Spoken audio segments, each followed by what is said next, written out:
Hi and welcome to another Watch Geek video. Today we're taking a closer look at the real CASIOAK, the Edifice EFR-S108. When I saw this watch in the store, it was so striking I had to borrow it for a review.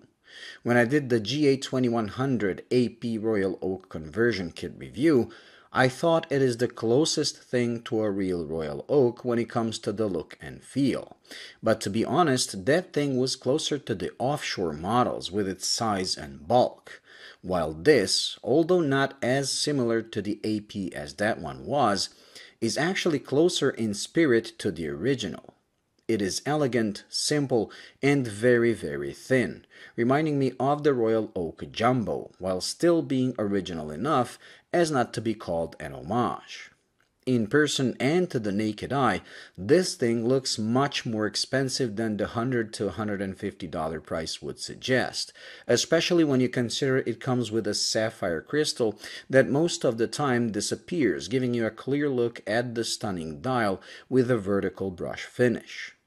Everything looks so crisp and clear, you start thinking it should belong to the Oceanus line, not Edifice. But then you pick it up and you realize why it is so cheap. Despite having a solid link look, the bracelet is actually made of folded links with hidden folds, making it feel very light and hollow. Also, the movement doesn't really hit the markers as precisely as we're used to seeing on Casio.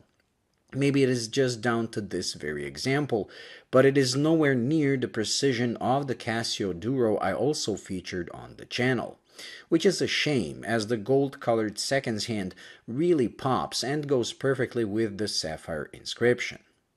The flawless finish also shows its weakness once you get down to a macro level, where irregularities are clearly seen. So if you really like this and buy it, don't check it under the loupe as you will only get disappointed. Here I'm speaking about the dial, while the case actually has an amazing finish for the price. Despite these drawbacks, I really like the watch, and it really is not fair to mention all these flaws considering the price. But I feel disappointed simply because they got so many details right. It makes this one of the most beautiful Casio watches I have seen.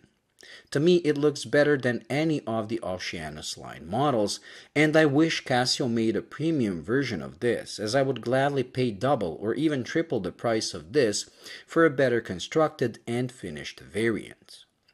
Even the size is pretty much perfect at 40mm in diameter and a 50mm lug-to-lug, so that even the fixed end links doesn't look too bad on my 6.7-inch wrist, unlike the GA2100 I reviewed. I was seriously thinking about buying this, but the macro shots kinda put me off, so I'll just keep hoping for an Oceanus version of this. Regardless, I would rather wear this than the GA2100 CASIOAK. It really is that good. Well, thank you for watching. I hope you enjoyed and found it interesting. If you did, please like and subscribe, and until the next video, bye.